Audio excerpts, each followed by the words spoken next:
আমাদের কাছে এই সিচুয়েশনটা রয়েছে, তিনটে অবজেক্ট, একটার মাস ক্যাপিটাল এম, একটা স্মল এম ওয়ান, একটা স্মল এম টু। এম ওয়ানটা ঝুলছে, কোথাও কোনো ফ্রিকশন নেই, ঠিক আছে।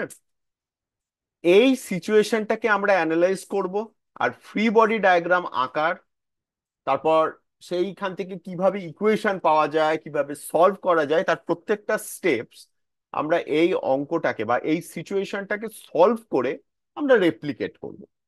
এখানে কি হবে বোঝা যাচ্ছে যে স্মল এম ওয়ানটা নিচে নেমে আসবে তার ওয়েটের ফলে।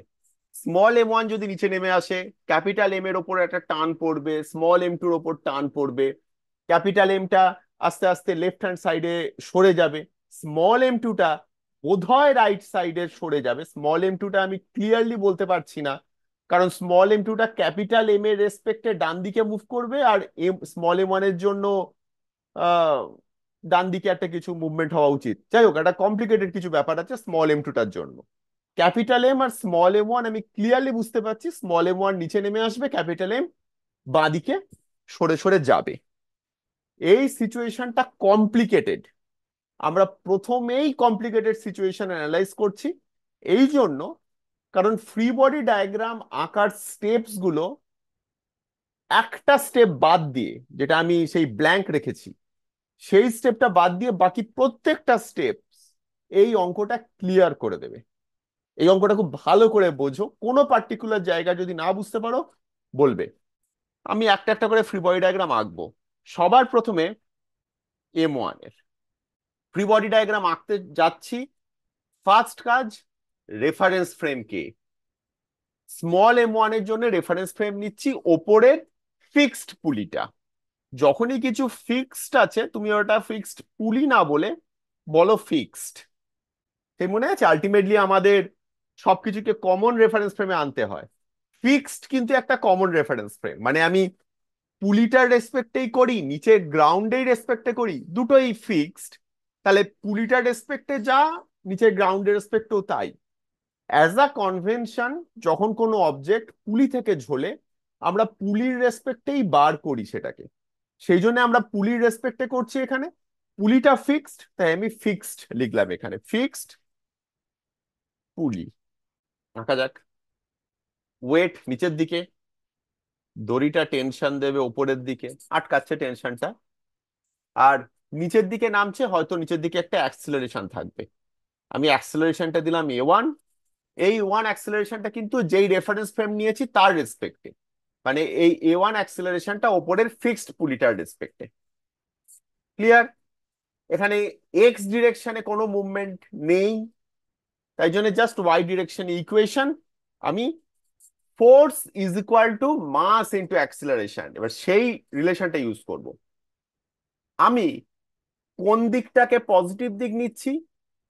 আমি নিচের দিকটাকে পজিটিভ দিক নিই। আমি যেই দিক খুশি আমি পজিটিভ দিক নিতে পারি, যেহেতু অ্যাক্সিলারেশনটা ক্লিয়ারলি এখানে নিচের দিকে, তাই আমি নিচের দিকটা পজিটিভ নিচ্ছি। নিচের দিকটা পজিটিভ মানে নিচের দিকে কত ফোর্স সেটা দেখো।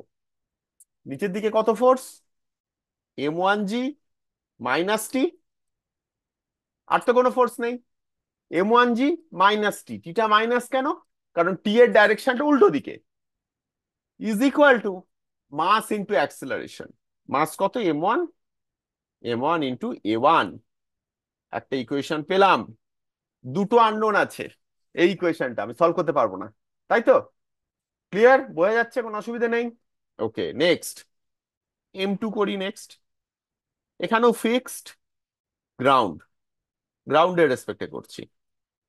এম টু, নিচের দিকে ওয়েট আছে এম টু জি, গ্রাউন্ড একটা নর্মাল রিয়াকশন দেবে ওপরে, এন ওয়ান বলছি। ডান দিকে থাকবে একটা টেনশন, এই টেনশন আর প্রথম এম ওয়ান এর জন্য যে টেনশনটা এঁকেছি, দুটো সেম হবে, সেম দড়ি, তাই সেম হবে। বোঝাই যাচ্ছে ডান দিকে একটা অ্যাক্সেলারেশন থাকবে, সেটাকে আমি বললাম এ টু। এই এ টু অ্যাক্সেলারেশন কিন্তু গ্রাউন্ডের রেসপেক্টে।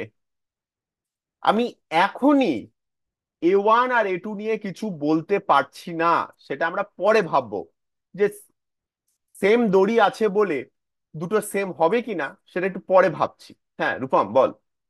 এ ওয়ান আর এ টু ডিফারেন্ট কেন? আপাতত আমি বলছি ডিফারেন্ট, আমি জানি না।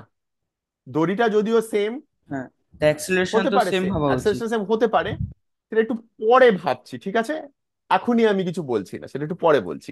আপাতত আমি এটু লিখে যাচ্ছি, পরে আমাদের প্র্যাকটিস হয়ে গেলে আমরা ইকুয়াল হলে ইকুয়াল লিখে দেবো। এই মুহূর্তে আমি লিখছি না, পরে দেখছি সেটা। এই ক্ষেত্রে ভার্টিক্যাল ডিরেকশনে কোনো অ্যাক্সেলারেশন নেই, তাহলে নেট ফোর্স ভার্টিক্যাল ডিরেকশনে জিরো। কারেক্ট? এই স্টেটমেন্টটা বোঝা গেল। যেহেতু ভার্টিক্যাল ডিরেকশনে কোনো অ্যাক্সেলারেশন নেই, তাই নেট ফোর্স ভার্টিক্যাল ডিরেকশনে জিরো। আমি যদি ওপর দিকটা পজিটিভ নেই, তাহলে n1 - m2g must be equal to zero. এই ইকুয়েশনটা কিন্তু আমাকে জাস্ট নর্মাল রিয়াকশনটা কত সেটা বোঝাচ্ছে। এখান থেকে আমি অ্যাক্সেলারেশন নিয়ে কোনো এক্সট্রা ইনফরমেশন পাচ্ছি না। আমি এই সিচুয়েশনটায় ডান দিকটাকে পজিটিভ ডিরেকশন নিই, তাহলে কি লিখতে পারি?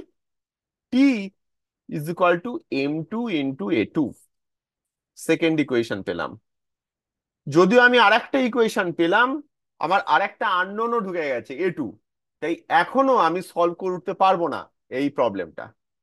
আমি নেক্সটে যাই। ক্যাপিটাল এম, m2 বোঝা গেছে তো?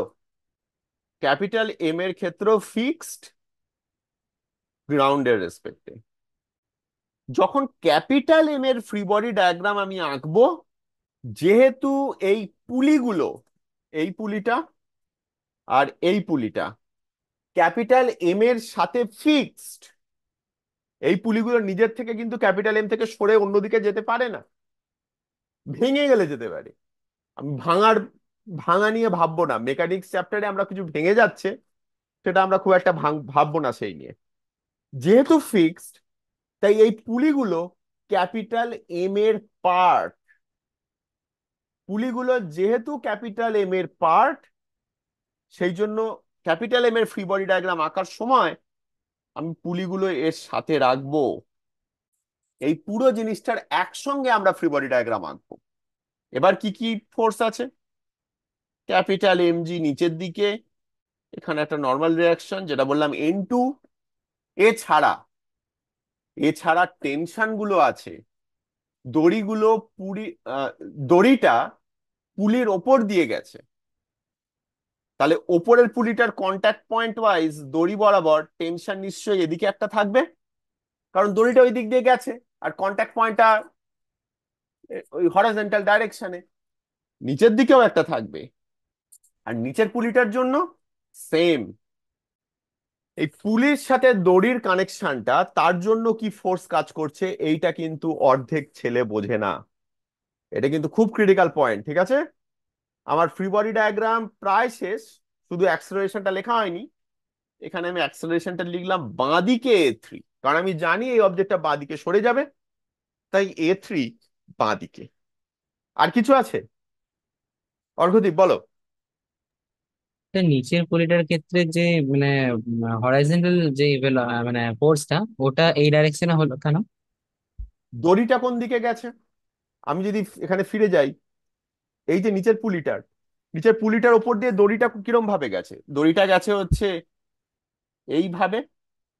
যেইভাবে দড়ি যাবে, যেখানে end point are starting point আমার এই দুটো পয়েন্ট, সেই দুটো পয়েন্টে আমাকে টেনশন নিতে হবে। আর কোন দিকে টেনশন হবে? যেই দিকে দড়ি। আর একটা জিনিস এইভাবে ভাবো না, এটা তো আমি তোমাদেরকে প্রবলেম সলভিং টেকনিক হিসেবে বললাম। এবার প্র্যাকটিক্যালি ভাবো। m2 যে আছে, m2-র সাথে দড়িটার একটা টান পড়েছে। উল্টো দিকে ভাবো, এখন ক্যাপিটাল এমটা বাঁ দিকে যাচ্ছে, আমি যদি ক্যাপিটাল এমকে ডান দিকে টানতাম, তাহলে তো ওই দড়িটার থ্রু দিয়ে একটা টান পড়তো।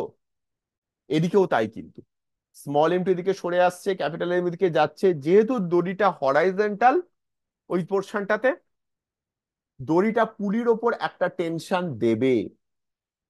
ঠিক আছে? এটা কিন্তু কমপ্লিকেটেড কেস, যেটা জাস্ট লজিক দিয়ে বোঝা মুশকিল। তুমি একটুখানি সেই জন্য বলছি যে স্টেপস গুলো কি বোঝো। যেই তুমি স্টেপস গুলো বুঝে যাবে কি কি হয়, তারপর তুমি লজিক দিয়ে কানেক্ট করো ওটার সাথে।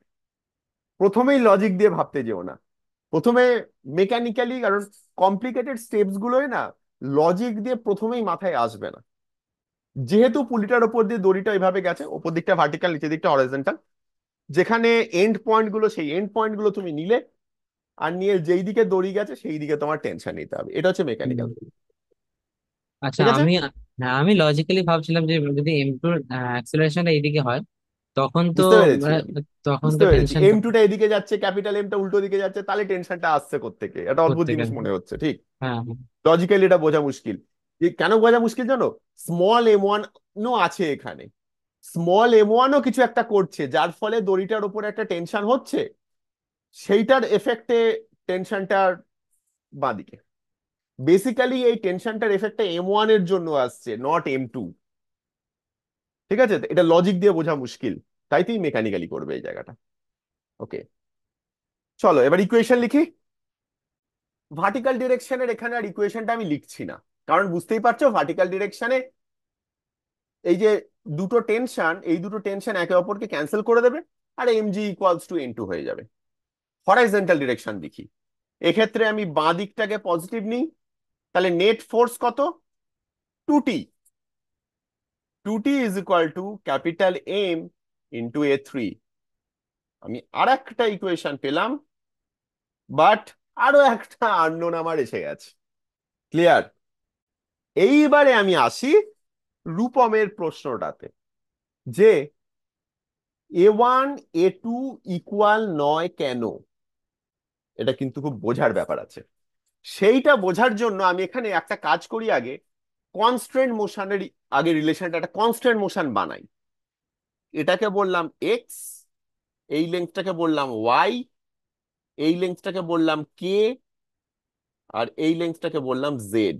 এই এই বলতে কি বললাম বুঝতে পেরেছো তো? এক্স হচ্ছে পুলি থেকে M1 এর মধ্যে রোপটা, ওয়াই হচ্ছে দুটো পুলির মধ্যে রোপটা, কে হচ্ছে ওই কনস্ট্যান্ট লেন্থ, কেটা হচ্ছে কনস্ট্যান্ট, ক্যাপিটাল এম এর সাথে লাগা দুটো পুলির মধ্যে যে ডিস্টেন্সটা, সেটা কে, আর সেটা কনস্ট্যান্ট। আর জেড হচ্ছে নিচের পুলিটা থেকে M2 ডিস্টেন্স। কনস্ট্যান্ট ইকুয়েশন যদি আমি লাগাই, x+y+k+z=L, আমি কনস্ট্যান্ট ইকুয়েশনটা না আগে সলভ করে নিই, তারপর আমি রিজনটায় আসছি। এটাকে যদি আমি ডিফারেন্সিয়েট করি কি পাবো? dx/dt plus dy/dt plus 0 plus dz/dt = 0। কোনো ডাউট নেই এখানে। আরেকবার যদি ডিফারেন্সিয়েট করি, d2x/dt² plus d2y/dt² plus d2z/dt² = 0। এটা লিখতে গিয়ে আমার একটা কথা মনে হলো, এবার তোমাদের সেটা বলে দিই। আহ কারণ এই এত লিখতে আমার একটু অসুবিধা হচ্ছে, টাইম লাগছে। সেটা হচ্ছে, যখন আমি এক্স কে টাইমের রেসপেক্টে ডিফারেন্সিয়েট করি, সেটার আর একটা সিম্বল আছে। আমি dx/dt না লিখে আমি এরকমও লিখতে পারতাম, x.+y.+0+z.=0। আমি সেকেন্ড ইকুয়েশনটাকে আমি এইটাও লিখতে পারতাম। সিমিলারলি থার্ড ইকুয়েশনটাকে আমি লিখতে পারতাম x.+y.+z.=0। এই মাথার ফুটকিটার মানে হচ্ছে আমি টাইমের রেসপেক্টে ডিফারেন্সিয়েট করে দিয়েছি। ঠিক আছে, এরপর থেকে কিন্তু আমরা এই সিম্বলটা ইউজ করব, বুঝে নেবে। ঠিক আছে, জাস্ট সিম্বলটা চেঞ্জ করব, সহজ হবে লেখা আমার পক্ষে। ওকে, কনস্ট্যান্ট ইকুয়েশনটা তো পেলাম, কিন্তু এই d2x/dt², d2y/dt², d2z/dt² এগুলোকে আমাকে ফিজিক্যালি রিপ্রেজেন্ট করতে হবে। d2x/dt² কি?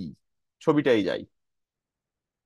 dx/dt হচ্ছে, এই এক্স থেকে বোঝা যাচ্ছে dx/dt হচ্ছে M1 এর velocity with respect to the pulley, ওপরের পুলিটা, তাই না? এক্স হচ্ছে এই লেন্থটা, কত তাড়াতাড়ি এক্সটা বাড়ছে, সেটা বেসিক্যালি M1 ওপরের পুলি থেকে কত স্পিডে নিচে নামছে।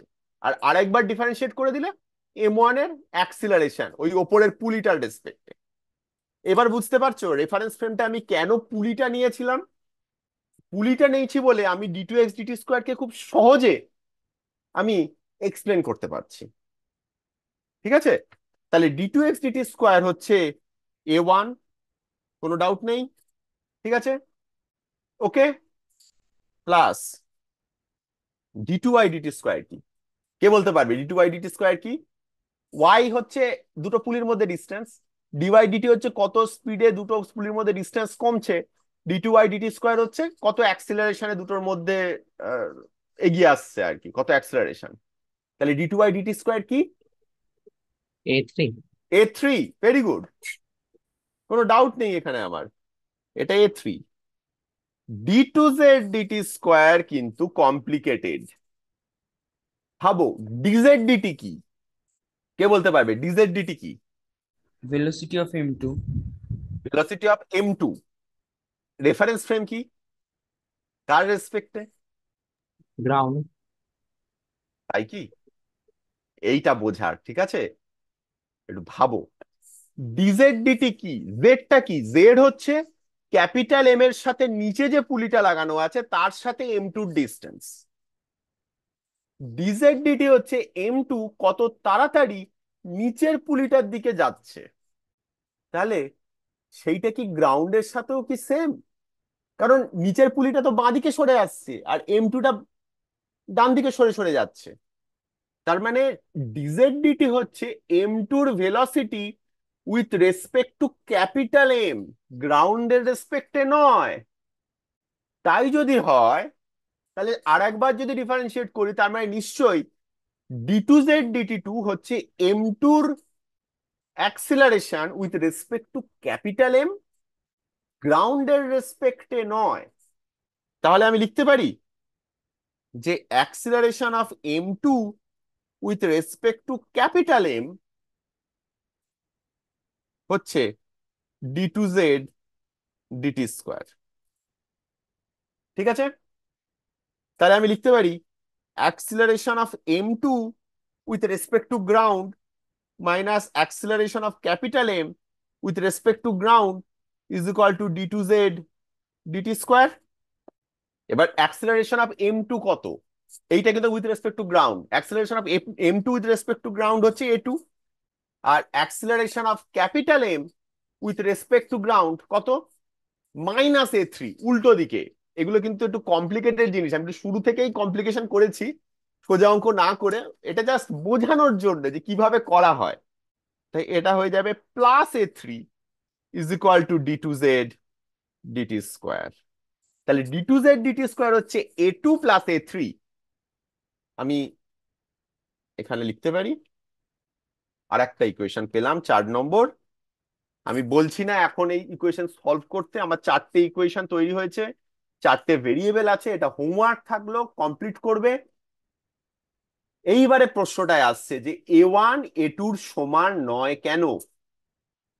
a1 a2 সমান নয় এই ক্যাপিটাল এমটার জন্য। এই জিনিসটাকে কমপ্লিকেট করে দিচ্ছে। আমি ডাইরেক্টলি a1 a2 সমান কিনা আমি বলতে পারছি না।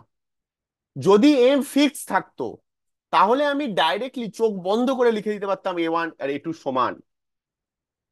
এখানে নিচের এটুটা কি করছে, এই ব্যাপারটা কমপ্লিকেট হচ্ছে, কারণ ক্যাপিটাল এম সরে সরে আসছে। হয়তো সমান, মানে আমিও আমার এত প্র্যাকটিসেও আমি লজিক দিয়ে বলতে পারছি না যে দুটো সমান হবে কিনা। সেই আনসারটাই আমি পৌঁছবো অ্যাকচুয়ালি ইকুয়েশনটা সলভ করার পর। 4টে ইকুয়েশন তো আমি পেয়ে গেছি, তাই না? কনস্ট্যান্ট মোশনের জন্য 4টে ইকুয়েশন পেয়ে গেছি, আমার আননোনও 4টে। সলভ করো, লাস্টে গিয়ে দেখো a1 আর a2 সমান কিনা। আমি এখনই কিছু বলছি না, এটা হোমওয়ার্ক থাকলো, কমপ্লিট করবে এটা।